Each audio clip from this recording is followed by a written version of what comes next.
नमस्कार। आज हम बात करेंगे मोक्ष यानी हमेशा के लिए सुखी होना क्या है। ना किसी को पाने की चाह, ना किसी को खोने का डर, यही मोक्ष है। किसी व्यक्ति या किसी वस्तु को पाने की चाह में इंसान हमेशा गुस्से में चिड़चिड़ा रहता है। जिस किसी वस्तु या व्यक्ति में मोह होता है उसको खोने के मात्र से वो डर जाता है। ये जो मन है सदा एक यात्रा में रहता है, कहीं से कहीं तक की यात्रा करता ही रहता है, समय और दूरी के नियमों से बेखबर, मनमौजी सा अनंत सीमाओं को लांघता है। मन खुद को समझता और समझाता है, कभी खुशी, कभी अनमना सा, कभी भरा हुआ सा, तो कभी खाली हाथ ही लौट जाता है। हमेशा के खुश रहने के लिए, मोक्ष पाने के लिए चित्त का, मन का एकाग्र होना बहुत ज़रूरी है। जिसका मन एकाग्र नहीं है वह सुनकर भी कुछ नहीं समझता, उसे समझाना ही बेकार है। ईश्वर में आस्था है तो उलझनों में भी रास्ता है। जो व्यक्ति भगवान के हर निर्णय में विश्वास करता है यानी कि स्वीकार करता है उसका सदा भला होता है। लेकिन स्वीकार भाव शांति लाता है, क्योंकि स्वीकार भाव शांति लाता है और सही रास्ता दिखाता है। एक राजा का दरबार लगा हुआ था। सर्दी का दिन था, इसलिए राजा ने दरबार बाहर धूप में ही लगाया हुआ था। पूरी सभा धूप में बैठी थी। महाराज के सिंहासन के सामने एक शाही मेज रखी थी और उस पर कुछ कीमती चीज़ें रखी हुई थी। दरबार में पंडित, मंत्री, दीवान सभी बैठे थे। राजा के परिवार के सदस्य भी बैठे थे। उसी समय एक व्यक्ति आया और अंदर आने की इजाज़त मांगी। वह अंदर आया और बोला, मेरे पास 2 वस्तुएं हैं। मैं हर राजा के पास जाता हूँ और इन्हें रखता हूँ, पर कोई इसे परख नहीं पाता, सब हार जाते हैं और मैं विजेता बनकर घूम रहा हूँ। अब आपके नगर में आया हूँ, आप इसको बताइए कि इसमें से कौन सी वस्तु सही है और कौन सी गलत। राजा ने बुलाया और कहा। तब उसने दोनों वस्तुएं कीमती मेज पर रख दी। वे दोनों वस्तुएं बिल्कुल एक जैसी थीं, एक समान रूप, एक सा रंग, एक सा प्रकाश, सब कुछ एक जैसा। राजा ने कहा, ये सब तो एक जैसा है। व्यक्ति ने कहा, हाँ, दिखाई तो एक जैसा देता है, लेकिन है अलग अलग। इसमें एक बेशकीमती हीरा है और एक कांच का टुकड़ा।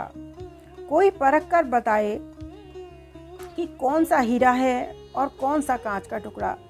यदि परख सही निकली तो मैं हार जाऊंगा और ये कीमती हीरा आपके राज्य में जमा करा दूंगा तिजोरी में, और यदि कोई नहीं पहचान पाया तो इतनी ही कीमत आपको मुझे देनी पड़ेगी।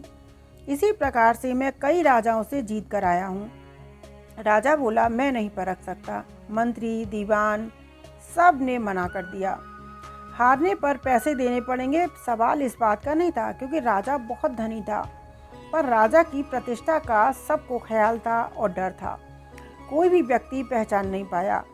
आखिर में पीछे से एक अंधा व्यक्ति आया और बोला, कोई परख नहीं पा रहा है, मुझे एक मौका दो। एक बार मैं भी अपनी बुद्धि को परखना चाहता हूँ। राजा को लगा, इसे अवसर देने में क्या हर्ज है। राजा बोला, ठीक है। उसे बुलाकर दोनों चीज़ें दे दी गईं। उस व्यक्ति ने एक क्षण में बता दिया कि ये हीरा है और ये कांच। जो आदमी इतने राजाओं से जीतकर आया था वो नतमस्तक हो गया और बोला, सही है, आपने पहचान लिया। व्यक्ति बोला, वचन के मुताबिक ये हीरा मैं आपके राज्य की तिजोरी में रखता हूँ। सब खुश हो गए, वो व्यक्ति भी खुश हो गया। चलो, कोई तो मिला परखने वाला। पर उस व्यक्ति ने कहा, ये बताओ, तुमने पहचाना कैसे कि ये हीरा है और ये कांच। तब अंधा व्यक्ति बोला, सीधी सी बात है कि हम सारे लोग धूप में बैठे हैं, मैंने दोनों को छुआ।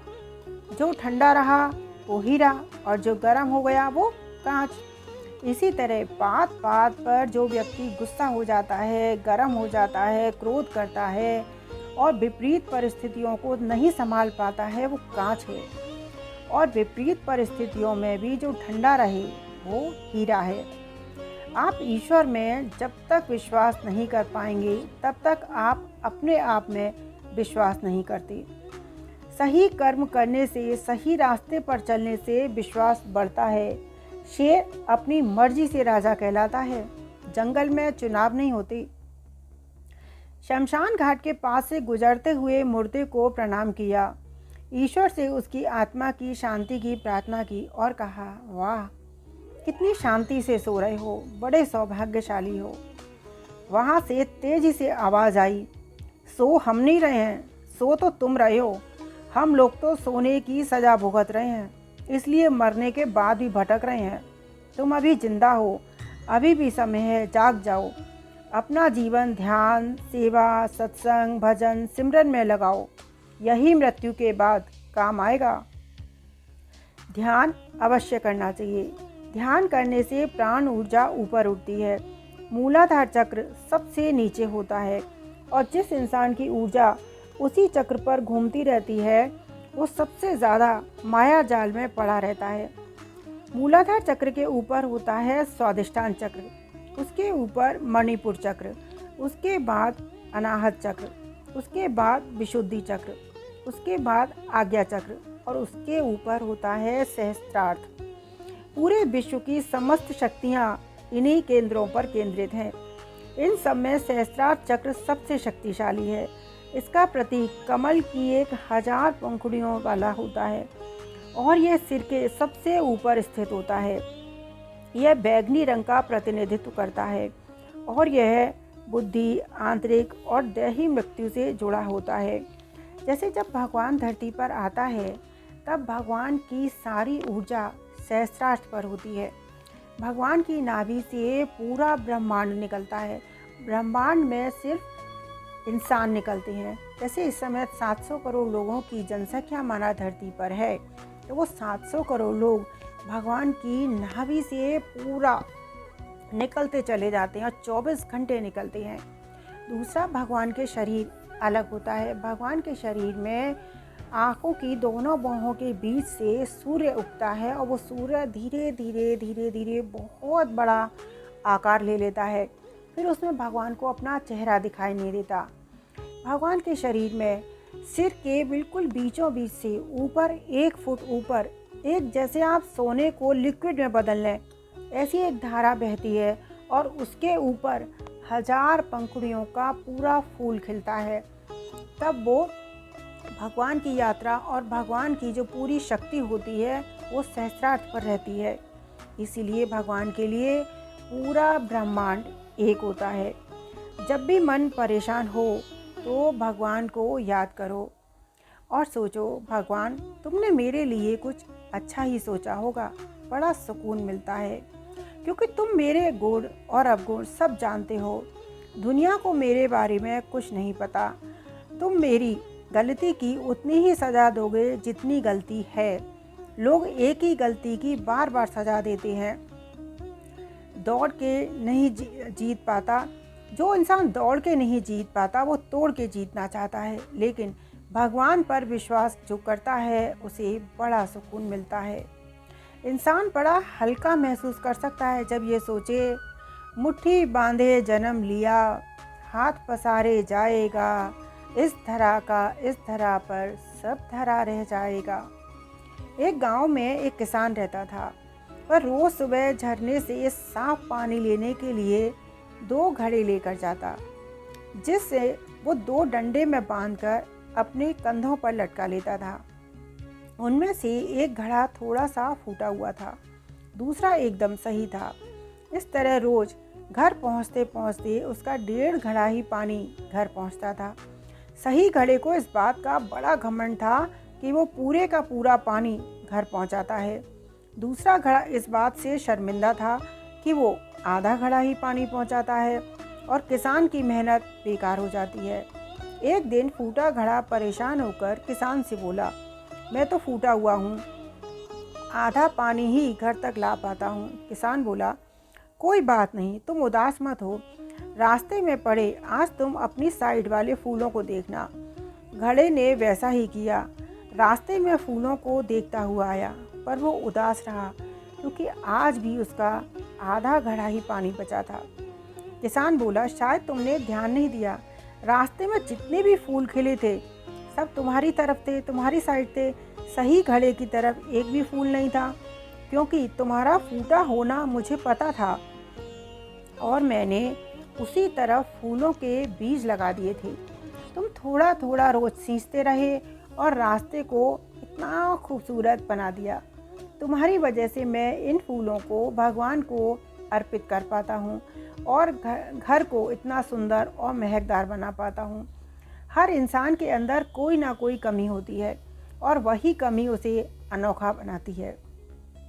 किसान की तरह हर किसी को वैसा ही स्वीकार करना चाहिए जैसा वो है, उसकी अच्छाई पर ध्यान देना चाहिए।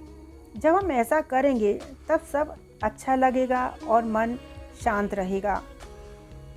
मोक्ष पाने के लिए धैर्य होना अत्यंत आवश्यक है।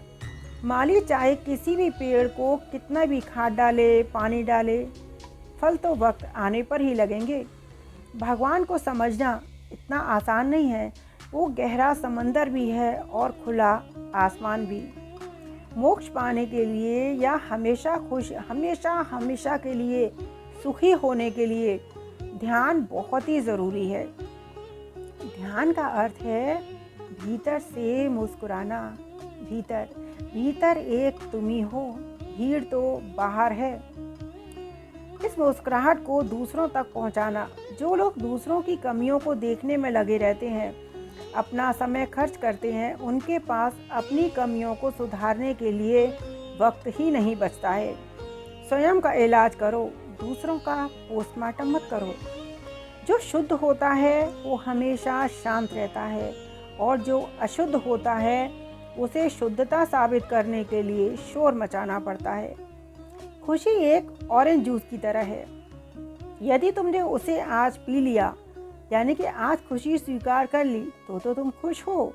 यदि तुमने ये खुशी कल पर टाल दी, जैसे एक दिन का रखा ऑरेंज जूस दूसरे दिन कड़वा हो जाता है, वैसे ही खुशी भी दूसरे दिन बेकार हो जाती है। आज में खुश रहो और कल की चिंता से पूरी तरह से मुक्त रहो। इसलिए इंसान को हमेशा खुश रहना चाहिए। हमेशा खुश रहने का राज और मोक्ष पाने का राज यही है कि ना कुछ पाने की चाह, ना खोने का डर। पूरा ब्रह्मांड एक है। भगवान के ध्यान में रहें, अहंकार से मुक्त रहें, तो आप हमेशा खुश रहेंगे। धन्यवाद। आज के लिए इतना ही। फिर हम किसी और दिन किसी और विषय पर चर्चा करेंगे। धन्यवाद।